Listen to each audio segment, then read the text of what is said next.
Israeli Prime Minister Sharon and the impact it might have on Middle East peace. The Arab American Institute hosted this event.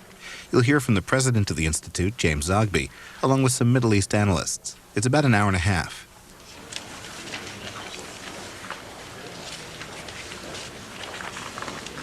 Good morning.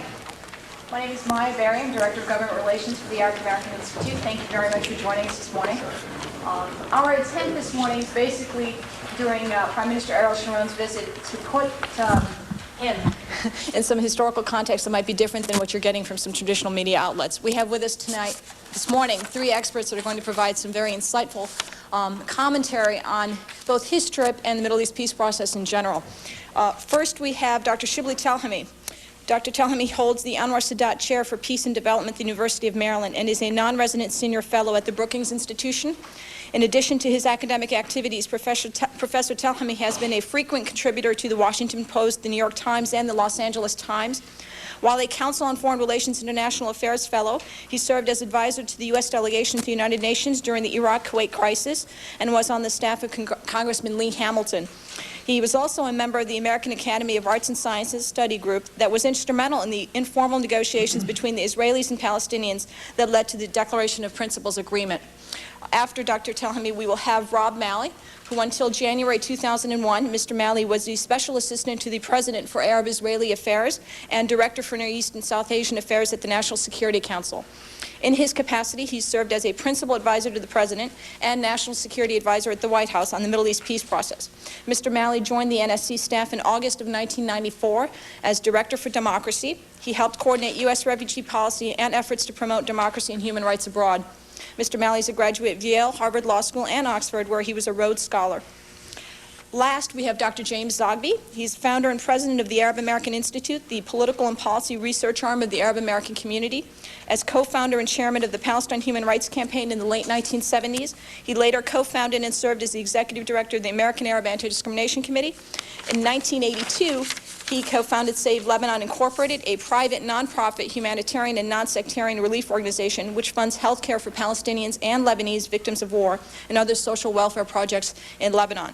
In 1993, he was asked by Vice President Gore to lead Builders for Peace, a private sector committee to promote U.S. investment in the West Bank and Gaza. A lecturer and scholar on Middle East issues, Dr. Zogby appears frequently on television and radio. Our format this morning is very simple. We're going to hear from each of the speakers and then open up to a dialogue with questions and answers from our audience. Thank you again for joining us. Shibley? Well, thank you very much. It's a pleasure for me to speak here today. What I'd like to do is just make a few points about my interpretation of the election of Mr. Sharon's and also where I see his strategy at the moment. First, I think it's very important to understand what his victory means. Mr. Sharon won by a huge landslide in Israel, unprecedented really in Israeli politics, and he has managed since to put together a national unity government, which has eluded many other prime ministers before him. So he has really succeeded in persuading the Israeli public to give him a chance to lead, despite the fact that he had a huge image problem, not only in the international community, but really within Israel itself. If you asked Israelis only a year ago whether they imagined that Mr. Sharon would be the Prime Minister of Israel, they would tell you probably not. And so it's very important to come to grips with what his victory means. And obviously there are two interpretations of what his victory means. One interpretation is that the Israeli public essentially rejected the compromises that Mr. Barak offered. And as a consequence, they were willing to support any alternative, in this case Mr. Sharon, to those compromises that the Israeli public would not accept. The second interpretation is that it was really mostly a rejection of Mr. Barak personally. And I think that, in my judgment, this is the case that I'm going to make, it was more of a rejection of Mr. Barak than a rejection of the compromises. This is not a mandate to pursue a different policy. This is a rejection of Barak the man in Israel. And I can give you a number of indicators to support this. First, when you look at the polls that were conducted throughout the Israeli campaign, the vast majority of the Israeli public continued to support the peace process, despite the fact that they were rejecting Mr. Barak personally. A second indicator is that when the polls when the pollsters asked how Mr. Peres would do against Mr.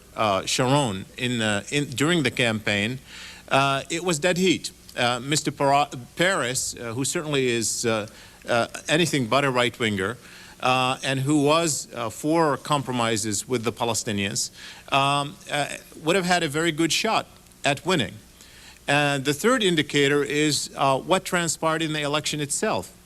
A large segment of the public that rejected Mr. Barak was actually to the left of Mr. Barak on peace process. The most important segment of the public was the Arab citizens of Israel, 95% of whom had supported Mr. Barak in the previous election.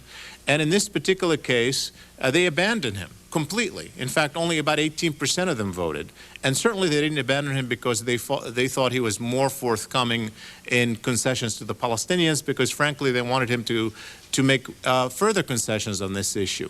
So there were a lot of indicators that this was a rejection of the man, not a rejection of his policies. And frankly, even when you look at Mr. Sharon's margin of victory, which was large, you have to put it in the context of the fact that many Israelis did not vote. This was the lowest turnout in Israel's history. There were a lot of people who essentially decided not to come because they were not especially enthused about the choices. So I think it's a very big mistake to assume that this was a rejection of the peace process or even the rejection of compromise. In fact, I would dare say that had Mr. Barak succeeded in reaching a deal with the Palestinians back in July during the Camp David negotiations, I believe he would have gotten reelected. I believe he would have gotten it through the system. Ultimately, the problem for him was not that he was not trusted. He mishandled his domestic political base. He lost supporters right and left. But he also failed. And nothing fails like failure. I mean, essentially, people don't support failed leaders. He proceeded, he went to the brink, and ultimately an agreement did not materialize. And so he was rejected. Obviously, one other element in the Israeli mindset was the fears that Israelis had after the beginning of the Intifada in September. Clearly, the Israeli interpretation of what happened was very different from the Palestinian interpretation of what happened, and that generated a reaction and a set of fears in the Israeli public. So that certainly was a complicating factor, and Mr. Barak himself, to the extent that he appeared to be, quote, zigzagging, one day saying, I will not negotiate while it's going on. The next day he will change his mind.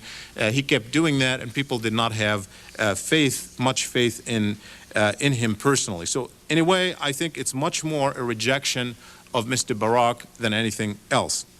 Nonetheless, Mr. Sharon is there. And it doesn't matter why the leaders get elected. Once they're there, they have a mandate, they're perceived to have a mandate, and he could proceed. So what are the options that are open to him, and how will he proceed, and what are the possibilities for an agreement in the short term? Well, first, I think that his most important mission in the early days, including during his visit in Washington at the moment, is to overcome his image. Clearly, he's trying to show himself to be a statesman, to make people disregard or discount his past. And he has done actually rather well in terms of the sort of statements that he has made since he was elected as Prime Minister in reassuring people that he's trying to behave as a statesman. He will do a lot more of that in the near future to establish himself as a responsible statesman. The second thing I think that he wants to do, he understands very well why Barak was defeated.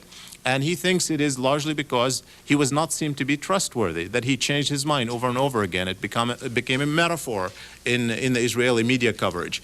And I think as a consequence, he will be very careful in terms of what he's going to promise and what he's going to deliver. And I think that, therefore, at least in the early weeks and months of his administration, he's going to try to appear to be a man of his word, both to his own public and to the Palestinians. He doesn't want to send the wrong signals to the Palestinians. The Palestinians, by the way, had a similar interpretation of Barak, that he's not a man of his word. They basically had the same reaction as the Israeli public to Mr. Barak. And they want to be persuaded that the new Israeli leader is a man of his word. So he's going to try to do that, and that might ultimately be a problem, because if he promises too much, like, for example, no negotiations until all violence stops, I'm not sure that either he or the Palestinian Authority are capable of fully controlling the violence, perhaps minimizing it, perhaps slowing it, perhaps reducing it, but he may put himself in a box on this particular score, but that's going to be a test very early on. The third important mission for him, I believe, is going to be to persuade people, particularly in the U.S. and the West, but also the Palestinians, that a final status agreement is not possible in the short term, and therefore that the focus should be on an interim agreement.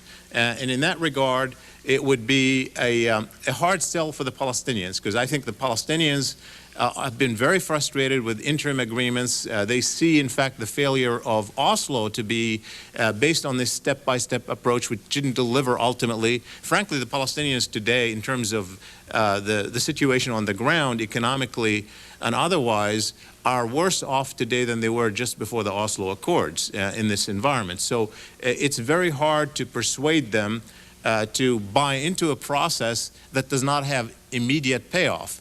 And so it'll be very interesting to see how he would handle that. It would have to be quite a sell, and it would have to have some immediate change on the ground for it to be somewhat acceptable to the Palestinians.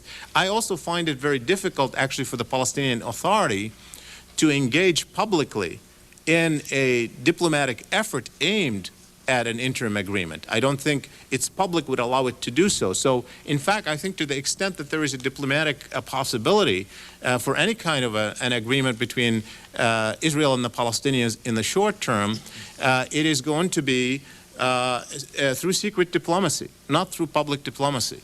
It would be through channels that probably are not going to be publicized, because I don't see that they are, either one of them is capable of setting out public conditions that would be acceptable to their own constituencies at the moment in embarking on the kind of negotiations that would have to take place in the short term. I think one last thing that Mr. Sharon is going to do is to try to gain the public opinion upper hand. Clearly, the Intifada can be perceived in different ways. Arabs and Palestinians, other people in the international community see it as an effort by people under occupation to relieve themselves of that occupation. The Israeli public perceives it as a coercive measure to try to get them to compromise. And they blame the Palestinian Authority for doing it. They do not see it as a natural outburst, spontaneous outrage of the Palestinian public. And I think there is a public opinion campaign going on, and clearly part of it is to put Arafat in a box in terms of pressure on this issue, and I think we're going to see a lot more of that in the battle ahead. Let me just say one final point about the role of the U.S. in this regard.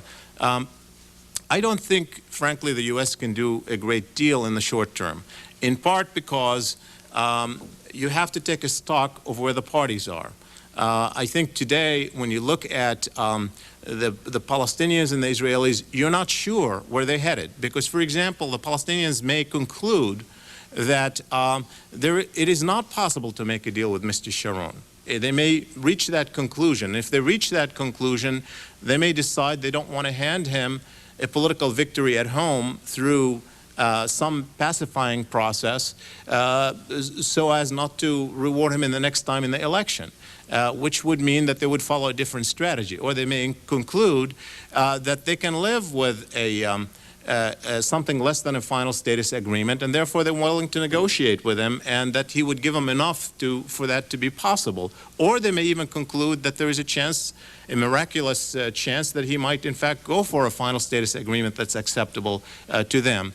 And so it's hard to know what the Palestinian interpretation is, and I see the next 2-3 months as really testing the waters. And I think that's the same for Mr. Sharon, because Mr. Sharon today is, sure, it's a directly elected prime minister, but anyway, he's boxed himself as well politically in two ways. He boxed himself first in entering into a national unity government, and therefore he has to try to maintain that national unity government. The two most important foreign policy positions, that of the foreign minister and the defense minister, are in the hands of the Labour Party.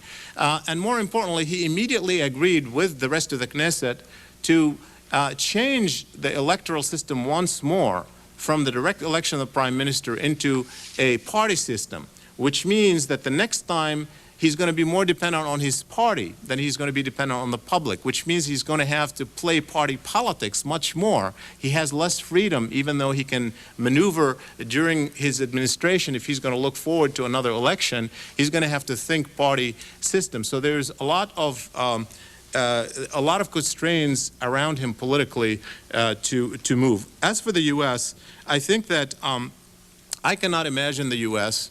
jumping in politically until the situation is interpreted to be ripe. By ripe, I mean until, number one, you know what the parties want to do, and number two, you feel the parties will accept a role for you to mediate. Certainly this could happen on a small scale, particularly if, in fact, through secret contacts they decide that there is room for them to negotiate. There need to be some public steps that would have to be negotiated, including the security environment on the ground, where the U.S. can play a very important role if the parties wanted to play that role. The second possibility is that if you have, in fact, an escalation in the violence, which is a possibility, maybe one can argue a likelihood instead of a negotiation in the short term, where you have very harsh Palestinian activities and very harsh Israeli measures. That is, that you have, for example, Hamas carrying out attacks inside Israel, Israel carrying out huge attacks in the Palestinian areas on a scale that we have not witnessed, which I think is possible and, as I said, maybe even likely. In that environment, it would be very consequential for the U.S., not just in that arena, but in terms of the connection between American interests on the Palestinian-Israeli front and American interest elsewhere in the Arab world. And therefore, I think the U.S. could not just sit on the sideline if this were to escalate, and before you know it, you would have some attempt by the United States to try to mediate. Am I pessimistic? Am I optimistic? Well, let me end by saying I am neither at the moment. I think this is, if I have to look on the basis of previous history, it's very hard to be optimistic if by optimistic one means that one would expect an agreement anytime soon, or even one would expect a reduction in violence anytime soon, or an improvement of the situation on the ground anytime soon. The past history is hard to overcome, and it's very hard to imagine, for example, that Mr. Sharon will accept anything close to what Mr. Barak offered. Miracles do happen, and I think that we have to remember that, in fact, many of the breakthroughs that have happened on the Palestinian-Israeli front, the Arab-Israeli front in general, happened by some unpredictable acts of leadership by one party or another. And of course this could happen, but I'm a political scientist and I stick with the numbers. It doesn't look too good. Thank you. Good morning. Thank you. I want to take a brief look back at what happened and see in what way it could inform what might happen, and where the United States may wish to go. Let me start by asking the question, if we were to write a history of the last 18 months, the months of the negotiations in which the Clinton administration was involved and I was involved, what would it be? Well, it would be at least two different stories, perhaps many more. On the Israeli side, it would be a story of giving, unmasking, and then unleashing. Giving, the notion that Barak made the most far-reaching proposals any prime minister of Israel has or could give to the Palestinians. Unmasking, the notion that by his refusal to accept these proposals, Arafat unmasked the true motivations and aspirations of the Palestinians, and that they were not inclined to compromise, and that they were not accepting of the partition plan, they were not accepting of peaceful coexistence with Israel. And then unleashing, and that's the unleashing of the violence which so many Israelis see as a premeditated move by the Palestinian leadership in response to what they saw as insufficient concessions by Israel and a pressuring tactic in order to get out of the corner in which, again, in Israeli eyes, many Israeli eyes, Arafat had been placed. From the Palestinian side, you'd get a very different story, and we got a very different story. It's a story of betrayal and a story of conspiracy. Betrayal of the promise of Oslo after 7 years, worse living conditions, more settlements, more harassment, no end in sight for the occupation, and certainly endless deferrals of commitments that had been made in countless agreements that had been negotiated and then renegotiated and then renegotiated again.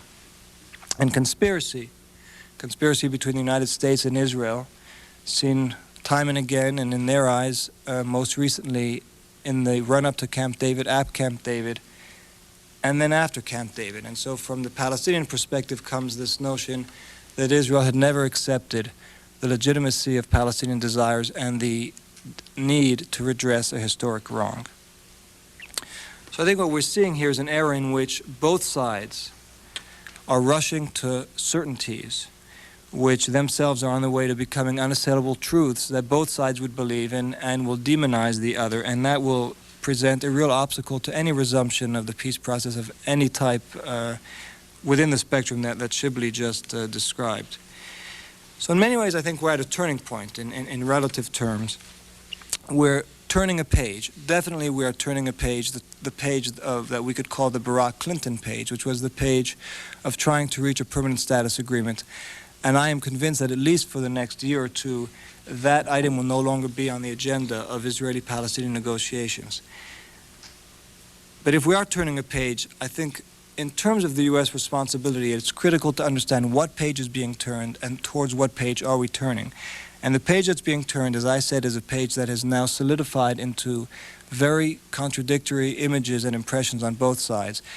And I believe it's in the U.S. responsibility, both members of the former administration and this one, to resist this tendency to demonize the other and to reach conclusions that are going to be impediments to resumption of the political process.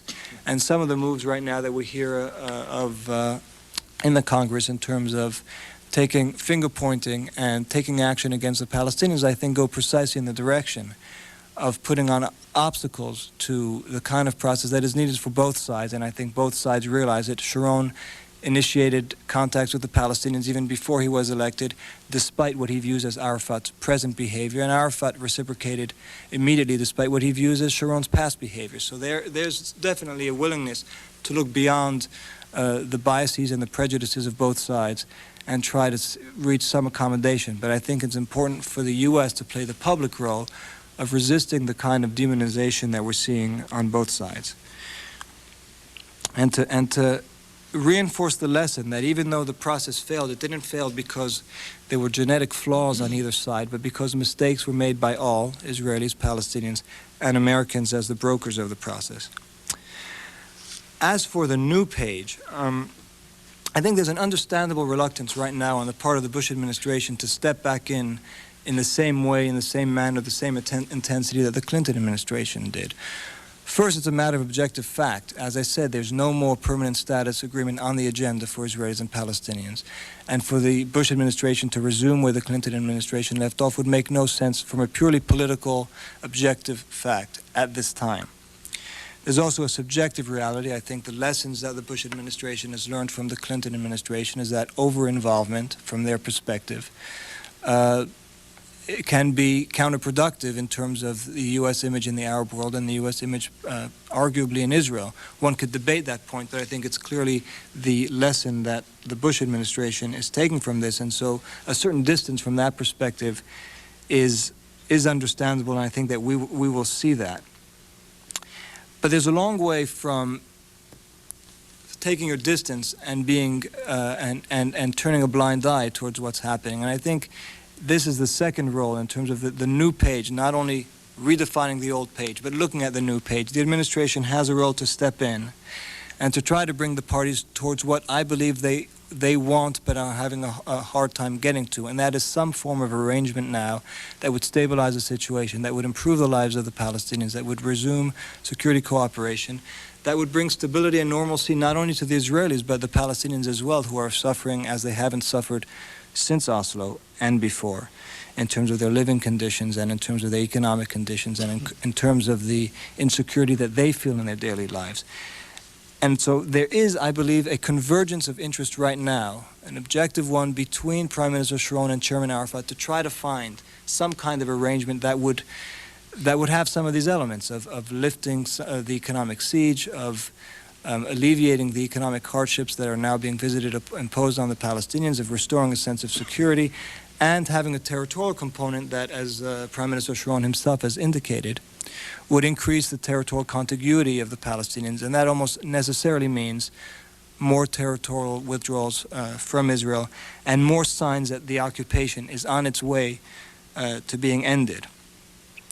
But how do you get there? Given the enormous distrust, given the hardened perceptions on both sides of what the other side has become and what it has always been, I think to get there, the U.S. administration is going to have to play a role. It may not have to be right away, and I think Shibley makes the point that right now, and it's a correct point, there has to be some testing of the waters, but that can't last for too long because the violence could get worse, the perceptions could get worse, and the reluctance and then the unwillingness of both sides to make any move will just become that much more impossible to overcome.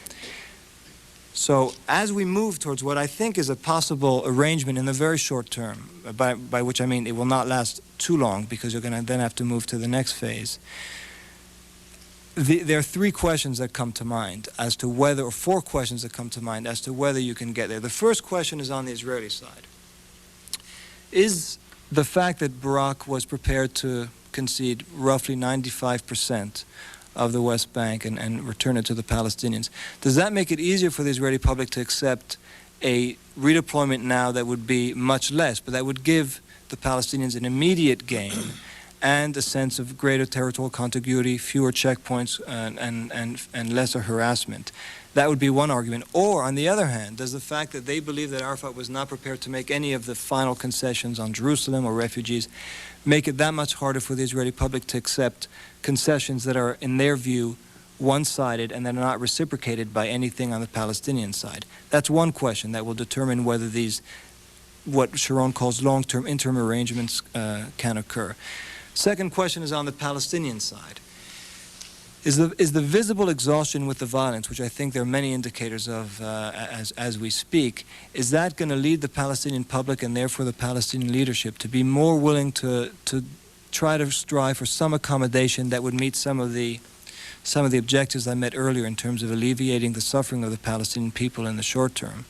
Or, on the other hand, is the extreme human, emotional, and political toll and economic toll of the Intifada such that it will make it very hard for the Palestinian people and therefore the Palestinian leadership to accept anything short of what they could say was justified, justified by the sacrifices they made during the Intifada? So there's the second question in the equation. The third question is on the U.S. side. Will the lesson that the Bush administration learned ultimately from the Clinton administration and from the events of the last few months, that the Palestinian-Israeli issue remains at the heart of the Arab-Israeli conflict, that there can be no stability in the region until you redress the Palestinian question?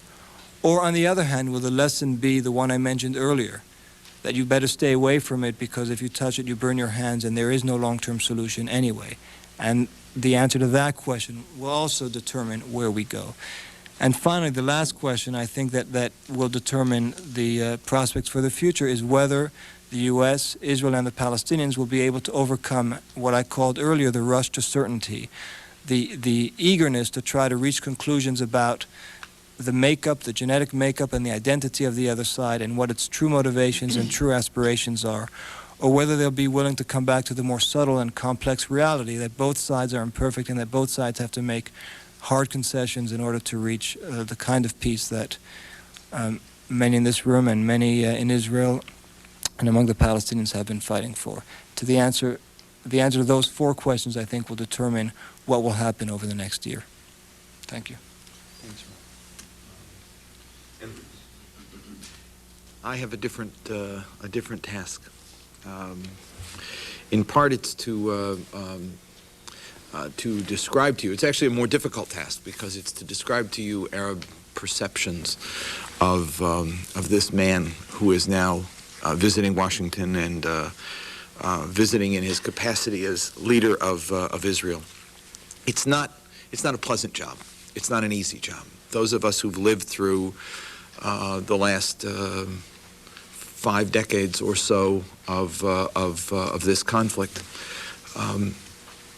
have very distinct feelings about Ariel Sharon and feelings about not only who he is, what he represents, and the patterns of behavior that he has manifested. I need to do this before I get into talking about where we go, because perceptions that each side have of each other, as Rob notes, are critical.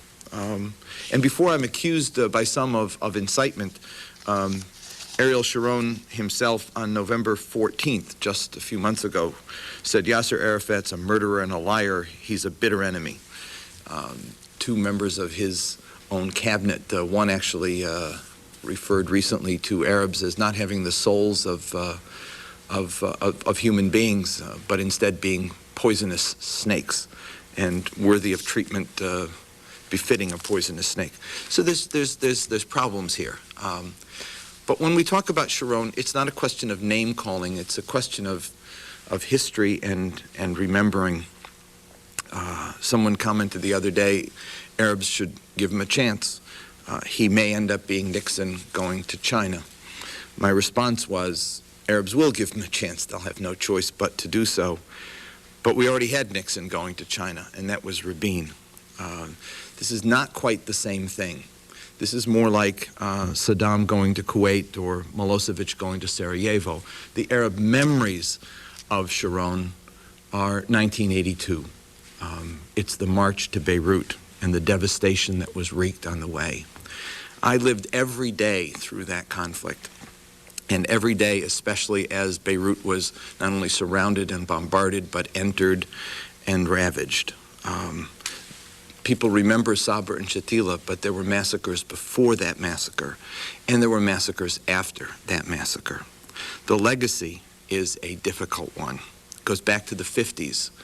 He headed a unit called 101 that participated in what were called cross-border retaliatory raids, but resulted in the massacre of many innocent people. In the 70s, he headed the cleansing operation. It was called, a nice word, I guess, the cleansing operation in Gaza that resulted in the demolitions of homes and the expulsions of thousands and the destruction of life. In the late 70s is probably when Sharon made his most lasting contribution to this conflict, and that was the settlement expansion program that he headed. I had to go and look in my files, as when I was introduced, it was noted that I headed the Palestine Human Rights Campaign in the late 70s, and so I went rummaging through my papers, and I found maps from the Israeli press in the 70s that I've saved, in part because I had a feeling at the time that they were being discussed, that history was being made. I actually point to the fact that Barak beat himself in this election, but Sharon laid the predicate for the defeat in 1978 and 79. Actually, what Sharon did in those years was he implemented a settlement program that had been designed by a group, the World Zionist Organization. It was called the Drobels Plan, and it was interesting because of what it was and what its intention was. This was the time, if you recall, that the United States was declaring settlements an obstacle to peace and illegal. Illegal because it was a contravention of international law, but an obstacle to peace because of what the intention of the Drobels Plan and therefore the Likud settlement plan was.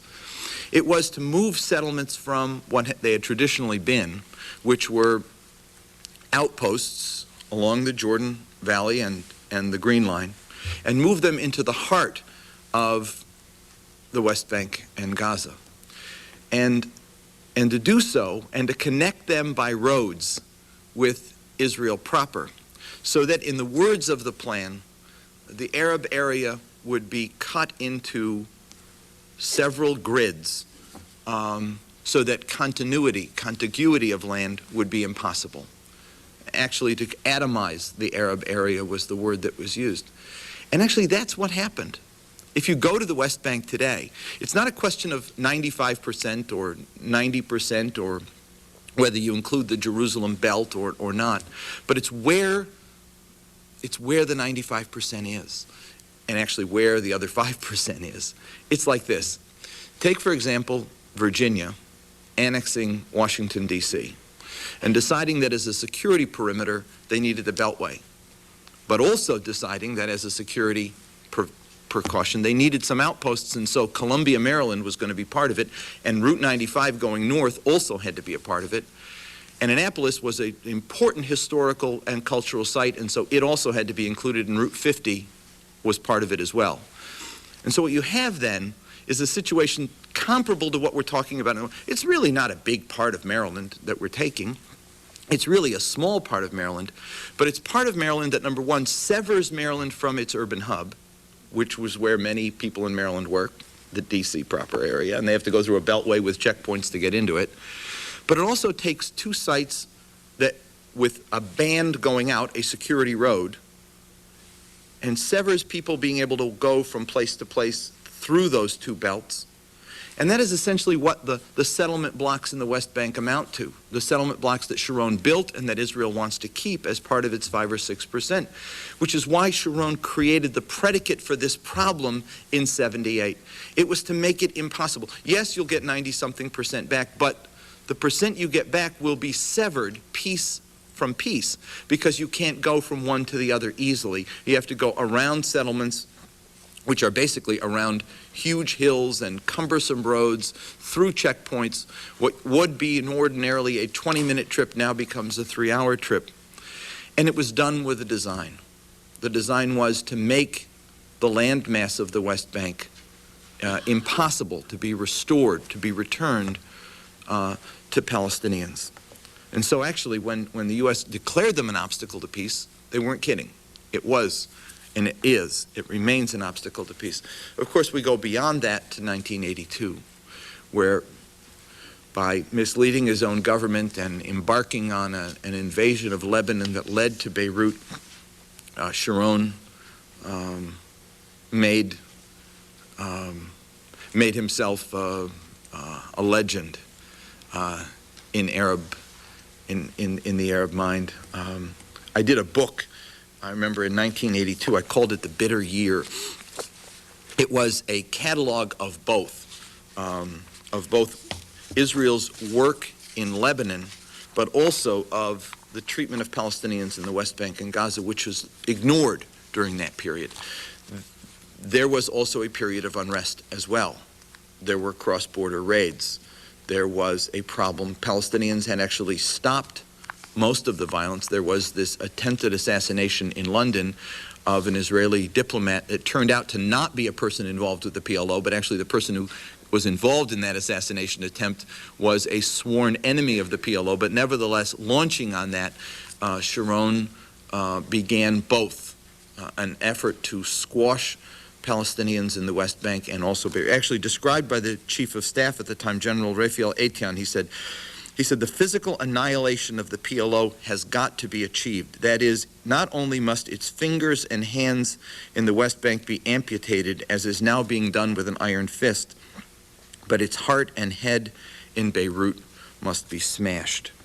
And that was the purpose of the invasion of Lebanon, and it was the purpose of the iron fist. And much of what people fear today happening on the West Bank saw its predicate in what happened in 1982. Villages being closed off one from another, water and gas and food, essential supplies being prohibited, collective punishment on a massive scale, and an effort to beat a people into submission. It, of course, didn't work. And the period from '82 to the present has been a long and tedious one, rebuilding both the question of trust between the two peoples, in the sense of confidence that peace was possible. In the 1990s, Sharon was involved again in further settlement expansion. After '82, it should be recalled that the Kahan Commission in Israel, evaluating what happened in Lebanon, especially in the massacres in Sabra and Shatila, made the recommendation that Sharon never again allowed to be defense minister. And so in other capacities, he was involved in government and specifically chose for himself areas that would place him involved in settlement activity. In '98, when an interesting note, when Netanyahu was withdrawing from areas of the West Bank as part of an agreement that he had signed with the Palestinians, it was Sharon who advised settlers to seize the hilltops, and they did.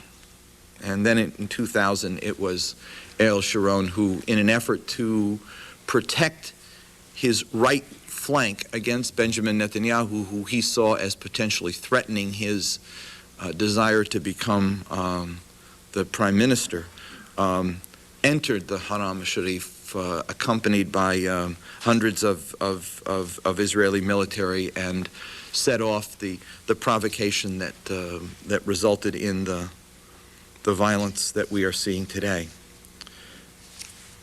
My point to you is that it's a difficult man and a difficult history. And as I said, Arabs will give him a chance. They will have no choice but to give him a chance. He was elected, but it is not an easy history to forget, and it is one where people will be very watchful. A couple of final observations. What does the U.S. do at this point? We've heard suggestions from Shibley and from Rob, and I think most of them are ones that I would agree with. I would say to you, though, that that the difficulty I see at present is that we have a balancing act of interests, and the administration has noted that we actually have conflicts we're facing at both ends of the Middle East, from our relationship with Iraq to our historical relationship with this search for peace. And the two are intimately bound up one with another. There is no direct linkage, America insists. But certainly if we don't have capital earned in one, we don't have the capital to invest in attempting to solve the other. It was the Gulf War that gave America the impetus and the regional leadership to move forward to Madrid. The unraveling of the peace process and the collapse of sanctions don't make a pretty picture. My point is that if the administration is concerned with Gulf security issues, it really doesn't compute that they turn around and ignore the Arab-Israeli conflict, or at least give it time and play a watch and wait game. The fact is that there's no earned capital at this point. America is in conceivably its most difficult regional situation that it's been in a long time, and that's happened actually in a short period of time that all of this has unraveled. I think that the problem here is that there are some very deep feelings in the Arab world today about the U.S., not only with regard to having lost this propaganda battle over the sanctions with Iraq and who was responsible for the suffering of the Iraqi people, but also having allowed the situation with regard to the Israeli actions against the Palestinians to be identified or defined as U.S.-supported actions. Throughout the presidential campaign, both campaigns would put the blame squarely on Chairman Arafat. Even today, the effort to say first the violence must end and then, as if the Palestinians are the only party to this conflict who must act now. There have been some signs from Secretary Powell, some gestures about what Israel should or should not do regarding no new provocations, no unilateral actions, freeing up monies that have been extorted from Palestinians, tax monies that are the Palestinians due and are not negotiable items. But more, I think, must be done. More signals should be sent. I believe that this process unraveled because Palestinians lost hope.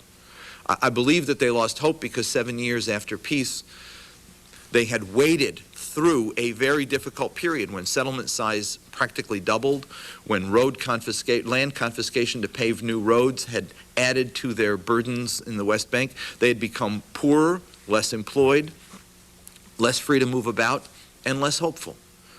When they came to Camp David and the deal that was offered was a stretch for the Israelis, but not what Palestinians had endured 7 years of hardship to get, I think that the explosion was almost decreed. It was almost a logical response that Palestinians would, in fact, erupt and be out of control.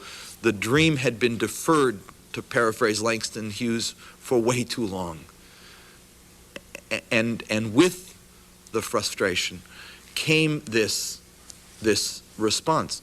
I think the problem the U.S. has today is that it's been identified to too great a degree with the Israeli response, specifically the use of weapons. We have an Arms Export Control Act. Israel is using advanced U.S. military weapons in pursuit of policies that we have judged not in the interest of peace, or in some cases more than that. The use of helicopter gunships to assassinate leaders, we've condemned that. We've condemned it, but we haven't taken action on the issue. And the use continues. And I believe that the U.S. needs to earn some capital. And the way to earn some capital is to at least be firm on the weapons use issue, to be more firm on the money issue, to be more vigorous on the settlement issue. No unilateral actions has become such a mush. I mean, if I use that language bringing up my kids, they'd be spoiled as hell today. There are times you need to be firm and decisive. We've been firm and decisive with Palestinians. We have not been as firm and decisive with Israel. It is bizarre.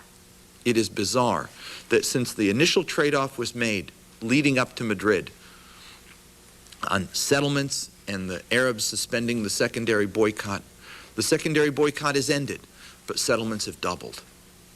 And that the U.S. has had nothing more to contribute to that discussion than no unilateral actions, or they're unhelpful, doesn't make sense, and doesn't establish the credibility that we need, the credit that we need to pursue our regional interests. I do not believe that we're in this process merely as a matter of being a good party to the world, or because we have a moral stake in the pursuit of anything. We're in this because we have dramatic interests in the Middle East. And we've acknowledged that all along. It got crude at one point during the Gulf War. It was oil, oil, oil, said our Secretary of State. But the fact is that we have interests. We've long sought to protect those interests. Those interests are at risk. And it's not just oil, but it's also the stability and friendship of our alliances in the region. And it is also our ability to operate in that region. Part of it is the conflict in the Gulf and Gulf security. Part of it is that threatens it is the Arab-Israeli conflict. But we cannot sit by passively as our interests are at risk and our credibility is eroded and not recognize the danger. And so I suggest that that actions should be taken, even if not in the pursuit of a negotiated settlement, actions at least to send messages to Israel about what is acceptable and what is not, and messages that are public, because I've been assured by the State Department that yes, Israel knows, and we've communicated very privately to them that the helicopter gunship should not be used. That doesn't earn you any credit. It doesn't earn you credit when your credit is maybe at the lowest level that it's been. And so I think that there are things that we can do, and we've offered suggestions about what we can do, and our hope is that the administration will respond in this crisis to take a firmer stand against Israeli practices, at least in an effort, on the one hand, to restrain Sharon from actions that may duplicate what he has done in the past, I don't know, and also to give needed hope to Palestinians so that, in fact, they'll have incentive to end the current situation and think of a better future, because I don't think that they see that in the cards right now. And I'll end there, and we'll take some questions. Thank you. Yes. You had a meeting at State Department yesterday. I'm wondering if you could summarize what happened, or last week, excuse me. The meeting with Secretary Powell was of 20 plus Arab American leaders from 15 organizations around the country. It was an effort on his part to reach out and talk about his most recent trip to the region and to hear from us. I was very impressed by the fact that he opened the meeting acknowledging the mistake he had made, that he had misspoken on the question of Jerusalem. The rest of the meeting focused on some issues of concern to us, specifically the question of Jerusalem and the issue of the U.S. Embassy. We are assured that no movement is taking place on that. We discussed as well the questions of the deteriorating human rights and economic situation of Palestinians in the West Bank and Gaza. And we talked about a couple of issues that I've mentioned today. One, specifically the use of U.S. weapons that the State Department assures us is under study, and that actions will be taken.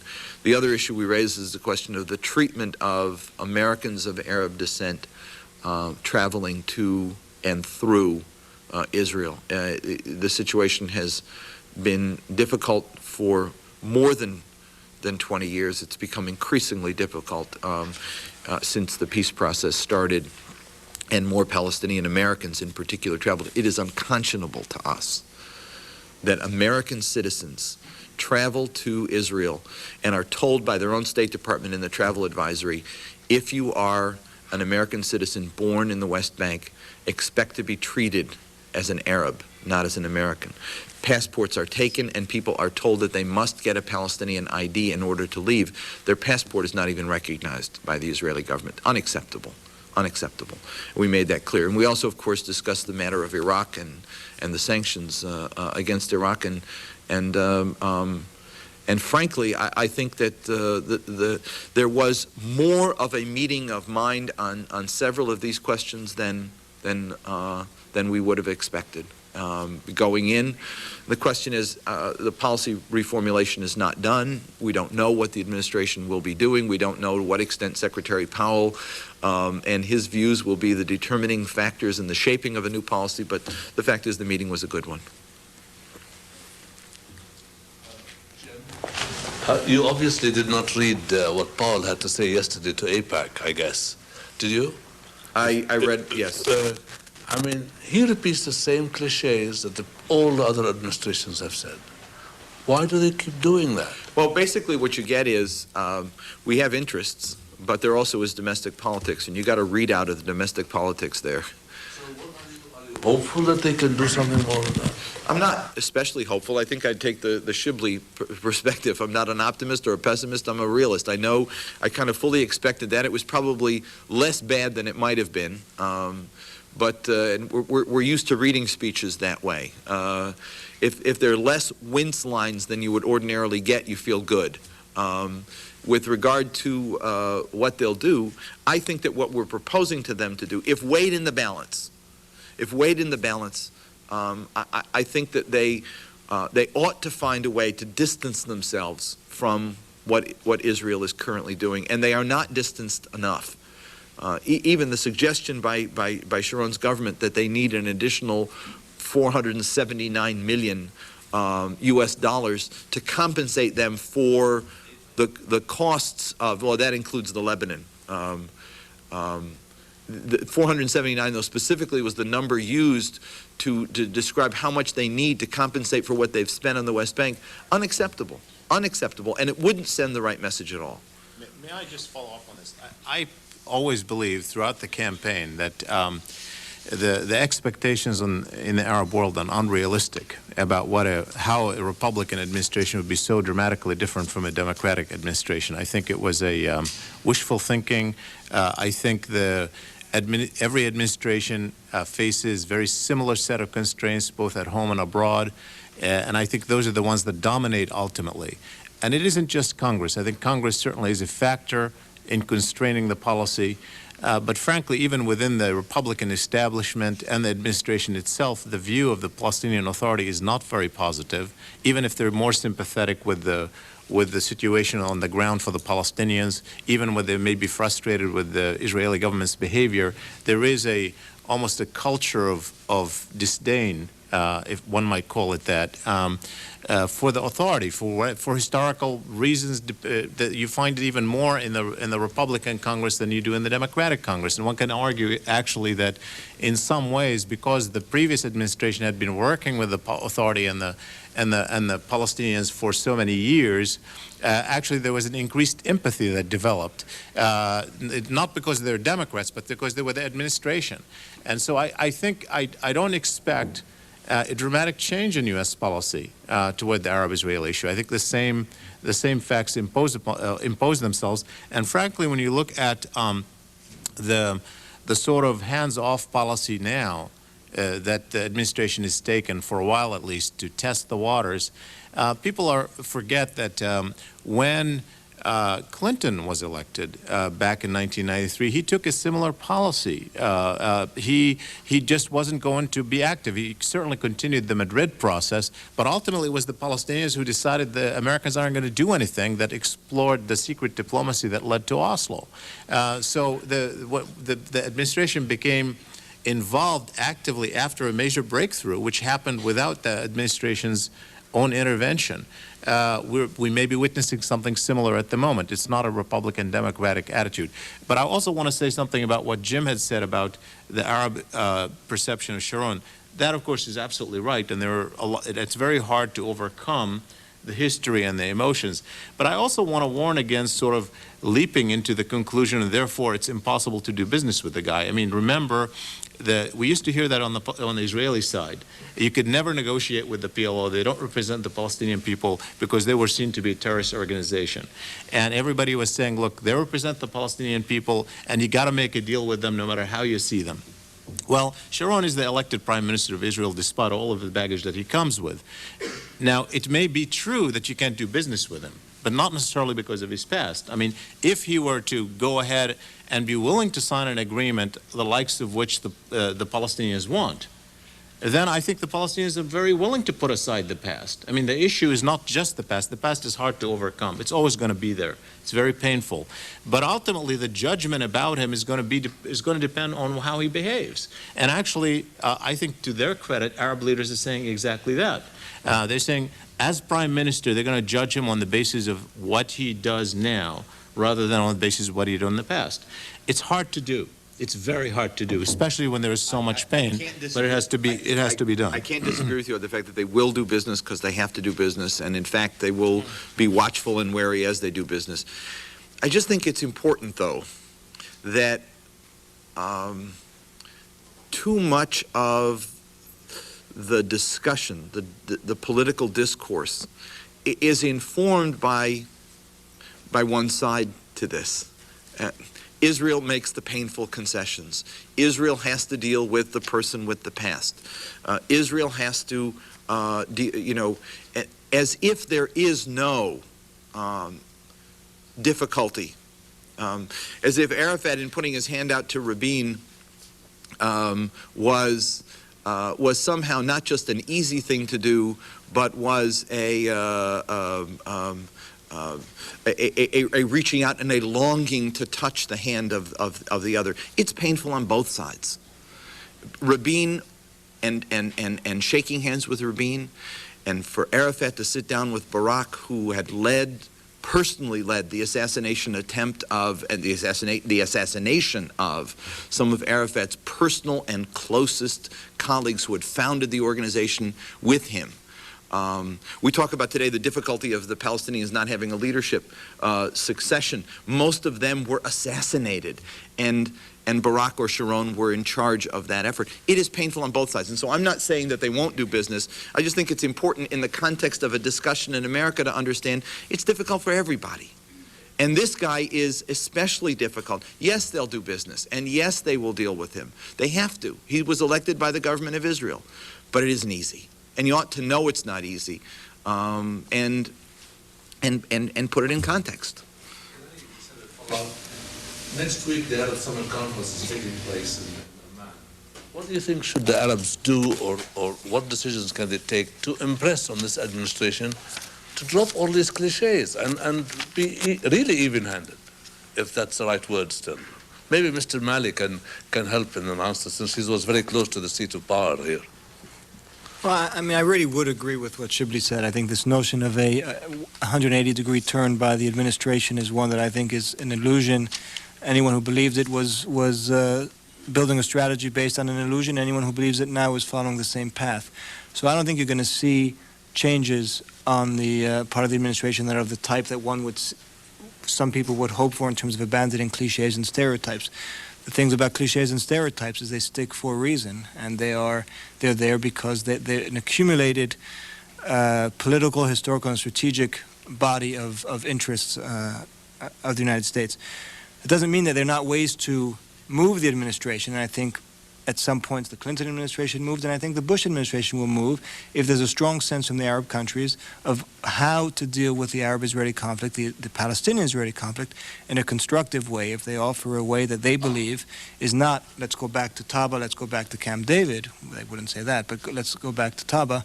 But something that would be constructive, in which they don't take the view that Sharon is somebody you can't do business with, but they offer what they consider realistic, even though it would be tough for the American administration to accept, a realistic path forward. I think to try to shift an administration's view completely, which is really, it was not particular to Clinton, it was not particular to his predecessors, and it won't be particular to his successors. There's a basic course of U.S. diplomacy and strategy in the Middle East, and it's within those constraints that one has to operate. Yes. To what extent are our dictator friends in the Middle East, Egypt, Saudi Arabia, and so forth, concerned about domestic unrest being sparked by the whole Palestinian issue? I think that there are several measures of Arab public opinion today that ought to be a cause of concern to this administration, and they are number one, the fact that there were mass demonstrations in Arab capitals that had, in some instances, not seen demonstrations before. There is a fiery debate that takes place on a daily basis now in every Arab capital. I host a call-in talk show. Mine's in English. The debate is hot, but it's hotter on several of the other networks. And there is no Arab capital today that is immune from this debate. Feelings are high, and the ability to form a public opinion, to shape that opinion, is greater now than it ever was in the past. There was a time when Arab society had limited amounts of information available to them. CNN changed all that. The presence of a dozen or so Arab satellite cable networks that broadcast 24 hours a day and frequently involve audience participation programs and feature direct footage from hotspots like the daily conflicts that are brewing in the West Bank and Gaza do in fact create a following. And so, yeah, I think that there is enormous reason for concern. One of the reasons I think that regarding the Arab Summit, there was or was rumored to be a U.S. effort to have the summit take a different course. We are beyond that now. the rumors fly hot and heavy.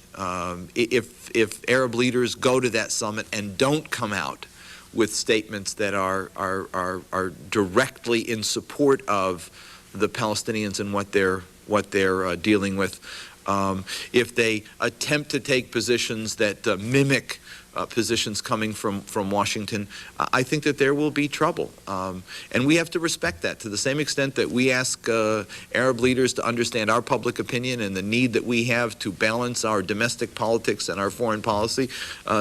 We have to respect that Arab leaders are dealing with the same things in their own societies. The process may be different, but the reality of public opinion and the reality that public opinion both there and here help shape how we move on issues is a fact of life in the modern era, and it's something we have to deal with. May I just add a little bit to that, because I think that no question that the events of the past several months have shown once again that Arab public opinion matters even in authoritarian societies. And there's no question that the new media has played a very important role in broadening the Palestinian-Israeli conflict into an Arab-Israeli conflict that led to demonstrations the likes of which we have not seen in a long time. And there's no question that many Arab governments are concerned about that, at the same time that they feel constrained by what happened. But I also want to say that we ought not exaggerate a bit too much. There's a very different, it's a very different thing to say there is public concern in the region and there are demonstrations, and another thing to say those could translate into revolution or major change. Governments in the region have proven to be robust. They've become much more robust over time, not less robust over time, despite very clear public sentiment. And frankly, demonstrations in 1 day or 2 or 3 don't add up into organized opposition that would directly threaten governments. It only limits what a government can do on foreign policy. It certainly means that governments have to expend more resources to it, which again limits their possibilities. But I do not interpret that to be sort of a one has to think about what the expectations were back in 1990 when Iraq invaded Kuwait, and people were saying that there were going to be major revolutions. They didn't materialize, even though there is definitely strong public sentiment in various parts along the line. That's because governments are more robust for whatever historical reasons than people want to give them credit, for good or for bad. I'm not making a moral judgment about it. I'm just saying that is the reality, and I think they are concerned. The Palestinians certainly hope that the lesson for them would be to help more. And they are, obviously, the commitment by the Arab Summit last time to contribute $1 billion to the Palestinian cause was in part a function of those events. Well, much of that money has not been transferred, and it'll be interesting to see what happens in this Arab Summit conference, whether any of it would really translate into some consequential action. Let me I agree with you completely, and precisely for that reason, I think you will see that the public opinion that is shaped by this, by public outrage to what is going on, creates the constraint that produces situations that we still have to be wary of. Not the overthrow of a government, but an Arab summit can't be transformed by America's interest. It will rather operate according to its own interest. Arab leaders will not immediately defer. I mean, we may lose an arms sale here or there. We may lose the ability to transform how Arab countries deal with oil prices. People are operating more in their own interest because they've been forced to by public opinion than they have to simply play along with and adapt themselves to our interests. And I think that's been the big constraint. And the extent to which there's a gap between our interests and their interests, to that extent the situation becomes more precarious for us to operate in the region. Not for them. They will save themselves, as they ought to save themselves first. And that will mean distancing themselves more and more from what we would like them to do in partnership with us. Yeah, George. Yeah. Can we talk about money? I'm a taxpayer, you're a taxpayer. Yep. And to me, Israeli defiance is backed by mostly the money and where it comes from and the influence on Capitol Hill and to on elected officials. My recollection is that in the old days, the only president who had the political and moral guts, if you please, was Eisenhower, who said, "You get out of Suez or else. You won't see, we'll draw the purse strings and you won't see a penny." Nobody since has had the political courage. Now, I realize that this is the way it is here. My question is, with the new impetus in Congress about soft money and things like this, can you make a connection between this and whether or not the influence of money in the United States for elected office would in a way affect the influence here on the elective selection? We did all this research back in the late 80s and early 90s and I published a number of little books on the question. And of course there is no question, and there shouldn't be a question about the connection. And I remember when I was attacked for making the connection, I said, how bizarre to attack me.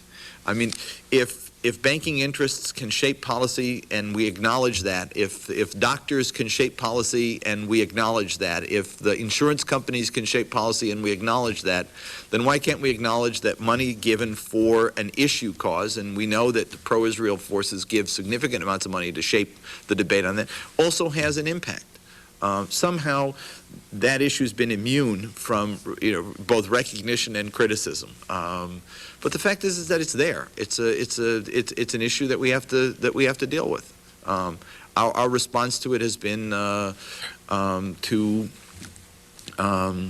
sometimes work around it, and sometimes attempt to mimic it by saving people that we want to save in office and helping others get elected, and recognizing as well that it's not a monolith. It's not a monolith at all. There is today, I think, one of the most interesting things about the pro-Israel side of this debate is that there have in fact become two distinct forms of being pro-Israel. Part of it was the result of the peace process. There is a significant body of opinion in the American Jewish community for whom the definition of pro-Israel means supporting a just peace with Palestinians. And they also contribute money to politicians. The issues become a little murkier. Do you account for some of the bizarre letters that are circulating around the Hill right now, by anything other than the influence of a skewed debate on this issue? The answer is yeah, of course. I mean, some of the legislation that's being proposed, punitive against Palestinians or rewarding Israel for things that they don't need to be rewarded for, or heralding the liberator Sharon, some of those things are plain and simple silly, ought not to happen, don't send the right message, but actually are viewed with the same eye roll by other members of Congress and most of American public opinion as we greet them as well. But there is within the pro-Israel debate today a very, I think, a very interesting set of lines being drawn. And there are people who are very supportive of peace, and there are those who are not.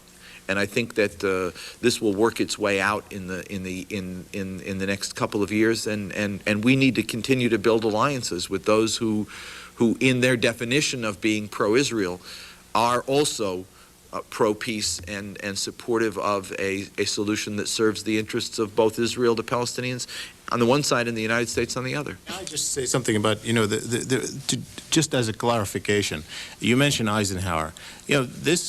Obviously the United States is not a dictatorship, it's a democracy. I mean, you're not going to have a president who's going to assert himself or herself against the public sentiment. The political system, in a democracy, you respond to political pressure. It's a good thing, not a bad thing, in the American democracy to be responsive. You don't want a too centralized a government that disregards the wishes of the people. Now, how do you determine the wishes of the people? Well, this American political system is really focused on responding to the segments of the public that care most deeply about issues. And sure, money matters, voting matters, political pressure matters. It ought to. It should. If you're a human rights organization, that's the way you want to do it, to employ it. And so what American Jewish organizations do is exactly what they should do, what Arab American organizations should do, what Greek American organizations should do for their own interest, or what the physicians or the agricultural lobby or whatever do every day of the week. I mean, sure, you can talk about the reform of the system overall, but I think the blame should not be placed. There's nothing unusual about that anyway. I think, people who want to have a say in the system, that's the way you have a say in the system. Arab Americans have not been as active in the political process, and they ought to. If they care passionately about issues, they ought to let politicians know about it. But that's their right. It's also the Jewish American right. And so it's not something that is unusual or even unhealthy, I would say. I mean, the fact is that that's the way the American democracy is defined. I think the only time it becomes unhealthy is when it's not contested. And that is what we've had to learn as a community, is that if the game was being played by one side and we weren't playing, the debate was going to be skewed. Part of the reason for the asymmetry of power that exists in domestic politics is that one side played and the other side didn't. And I think Shibley's absolutely right there. Back here, yeah? Just two questions. The first is for Mr. O'Malley. What advice would you give the U.S. Congress to take steps not to handicap the administration's efforts to advance the political process in the way that they did sort of last term? And the second question is, I guess for Mr. Zogby and Mr. Telhami, it's to what extent do you think it's actually a negative for the Palestinians to engage with a negative for them not in their interests to engage with Mr. Sharon, in that Mr. Sharon yesterday mentioned as two of his sort of top priorities are bringing a Zionist education to all Jewish children and to sort of increasing immigration throughout Israel in a speech to AIPAC. To what extent do you think sort of engaging him and sort of being on the same moral plateau as he, and both sort of adopting the discourse of peace in some way, rather than sort of related, of course, to the American political issue, to what extent do you think that harms us politically in this country? I think the basic principles should be do no harm. I don't know that one could expect helpful legislation, but I think it's been true throughout administrations that the Congress, for reasons, again, that Shibley and Jim have spoken about, have taken positions that have been more prone to finger point at the Palestinians and take action against them. It's focused usually on the issue of Jerusalem, which every administration has had to stave off, and I assume it will be the same in this administration.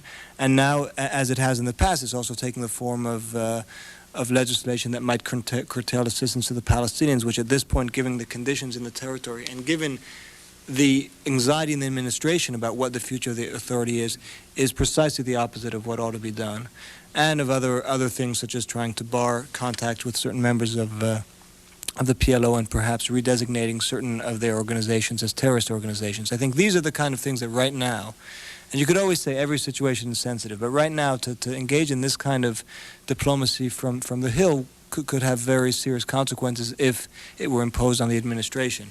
And as I said, there's strong sentiment in the U.S. right now that is not particularly sympathetic to the Palestinians. And by the U.S., I mean administration and other corridors of power. And one has to acknowledge that. It's a fact, and it's a byproduct of what happened over the last 6 months.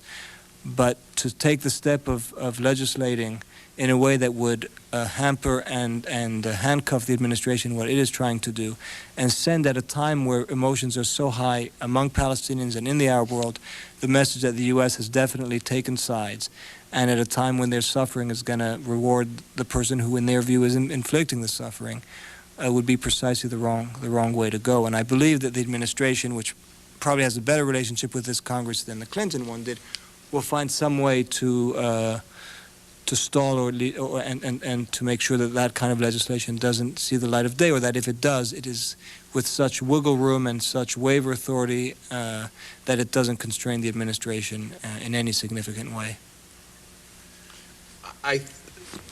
Israel's elected a prime minister. The reasons that he was elected, I think we can debate that. He is the elected official that represents that country. And I think the Palestinians at present, the speech that Arafat gave to his people was right on message. He laid out his position. He indicated a willingness to negotiate on certain grounds, and that's about what he could do right now. I don't think that the message, "I will not talk to you because of who you are and what your past has been," would work. I don't think it would be appropriate. It certainly wouldn't be well received in Israel. I don't think it would be well received here. And I think his own people understand that you talk to people you have a difficult past with, but you lay out what your positions are and you're clear about them. And I think he's done about what he could do right now. Well, you know, the historical process of reconciliation, the whole negotiation, the Oslo Accords, the likely negotiations of the future, are really all predicated on a solution in the end which will have a Palestinian state representing Palestinian nationalism next to Israel as a Jewish state. That is where it's headed to the extent that it's possible, and that has been the basis of the Palestinian-Israeli negotiations. And Israel clearly, in the context of a final settlement where there is a Palestinian state and justice for Palestinians, Israel will remain a Jewish state, and Israel will have every right to ask for anybody, any Jews, to come into Israel as a Jewish state. So I don't see that as being in conflict with the Palestinian interest. I think in the short term, the reason you know, the Palestinians are frustrated on the ground is because you don't have a Palestinian state, you don't have a settlement of the refugee issue, and it seems that the game is zero-sum.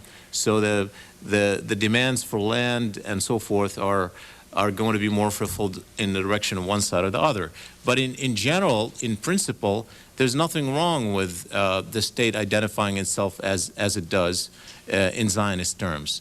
And in asking for immigrants to come to Israel. The problem, as I suggested, is really in this environment when there is no Palestinian state and there is no settlement of the refugee problem. And that's related to also something I want to ask Rob Malley about, because President Clinton himself also asserted that the return or the right of return for the Palestinian would threaten the character of the Jewish state, Israel as a Jewish state. And I wonder, isn't that or wasn't that what the U.S. fought against Milosevic in Kosovo, that you cannot engineer an ethnically or dominant ethnic, any ethnic majority in one place? You cannot say that the U.S. has the right to remain as a white state or majority white state or European state or Christian state. So to say that about Israel, I really wonder how could you justify that in secular terms? Let me just say that given the time, that will be the last question, and Rob and then Shibley, and then we'll close. Thank you. I mean, I think the whole logic of the settlement, as Shibley said, whether one agrees with it or not, and there's some people who advocate a binational state, and that's a solution that has, on moral grounds, a lot of appeal. But the logic of the solution that Palestinians and Israelis, in their representative bodies, and the U.S.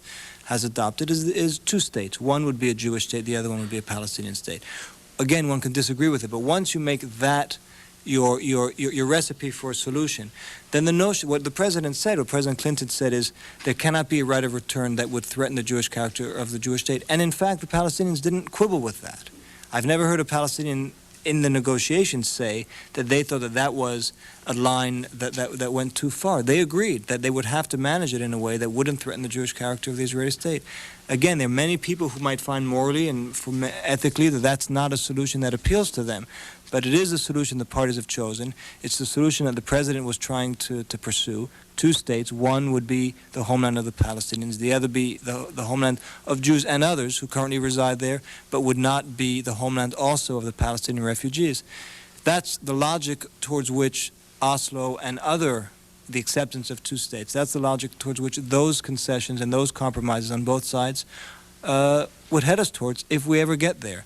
I think there's a logic to it, and it does impose concessions to some deeply held beliefs by many people about the fact that we don't want to create states that are based on a certain ethnic group, a certain religion. But that's the reality that people have accepted, and if we're going to find a solution on those bases, I think there's no escaping it. Again, others want to revisit it, and that's their right. Yeah, I think you're confusing two issues, really. One issue is, the universal moral principle, which anybody could stick to, which is that you don't accept ethno-nationalism and you just call for a binational state, which is somebody that, I think it's a position that is morally defendable, and there are people who take that position. Clearly, that would not lend itself, that's a zero-sum game between Israel as it defines itself now and Palestinian national movement as it defines itself now, and you wouldn't have a negotiation. If you look at the entire history of the negotiation, or in fact UN resolutions based on the partition plan, the idea of 1947, the partition plan, was to have a Jewish state and an Arab state in Palestine. That was the idea, that you have those two national movements as a reality. All the negotiations have been based on the idea of framing the conflict as a nationalist conflict, not an ethnic conflict, but a nationalist conflict. And therefore, to satisfy the nationalist aspiration of the Palestinian people and nationalist aspiration of the Jewish people in two states. That's the logic of the negotiations. And if they are to commence and if they are to end, it has to be along these lines. Now, it's possible that people will reject it. Well, that's up to the Palestinians and Israelis to reject it. We wouldn't have the same kind of negotiations. We would be starting from square one. I don't know what that would lead to. I personally think that it would probably mean waiting for another generation or more for a possible settlement. If the Palestinians and Israelis want that, it's their choice. I don't find that as particularly a happy outcome. Let me just say that I think that there's some interesting writers on the Israeli left and liberal side, liberal left, not far left, who are today posing just the 25-year down the road scenario and saying that we will be talking about one state with equal rights for both people if we wait another generation. The fact is that when the Palestinians made the historic compromise that has never been viewed correctly here in America as a historic compromise, to give up the notion of a secular democratic state and opt for an acceptance of a partition, it was an enormous compromise on their part, and in the process of doing so, they needed a partner. They have not yet found a partner. Israel is willing to offer some land as a concession, but the notion of two independent, sovereign entities, each in control of their own access and egress, each in control of their own internal and external affairs, is not something that has yet been accepted. And so what some Israeli writers are positing is something similar to what Edward Said is positing, and that is that let's wait 25 years and wait for the Mandela of this region to appear, who says we won't accept a Bantustan.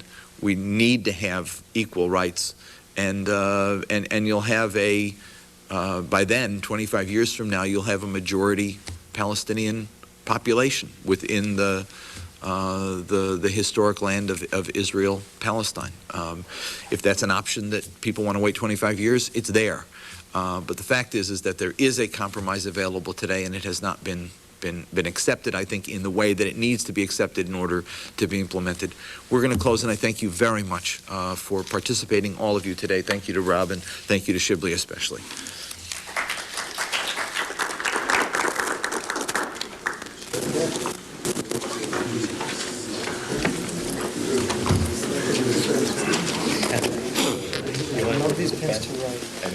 Is that a Sadat Peace Center pen? Is that a Sadat pen? How are you? It's the cheap, whatever it is. Does it say Sadat Center? Come on. Hey. Much more fair than the one. Yeah. Already? This one. Which one was that? Continuation of yesterday.